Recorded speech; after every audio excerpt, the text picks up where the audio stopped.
De krokodil komt uit de nalatenschap van Hendrik ten Hoeve, bekend rietslid en stadshistoricus die in 2009 verstoorn is.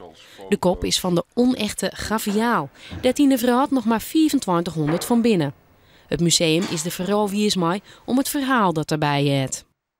De krokodil was oorspronkelijk eigendom van meester Dijkstra. Die werkte op de Maria-Louise school in de Leeuwerikstraat. Dat is nu de Koningin Wilhelmina school. En hij heeft in Indië gezeten en heeft deze kop meegenomen.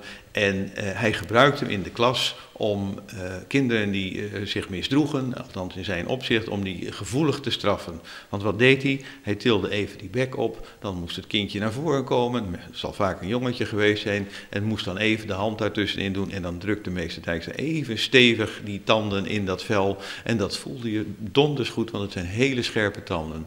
De krokodillenkop is opnaam in de verste tentoonstelling van het museum. Hij is te zien in het biologielokaal. Ten Hoeve, wie een grutsamler, zien hoest hij vol met onderhoren boeken, zaken die het maar jou te krijgen ha en dus ook bisten. Als ik zien dingen onren, dan vind ik het leuk en vond ik het wel keerpje, maar ik hoef net een sammeling vol slime. Ik wil graag van alles wat.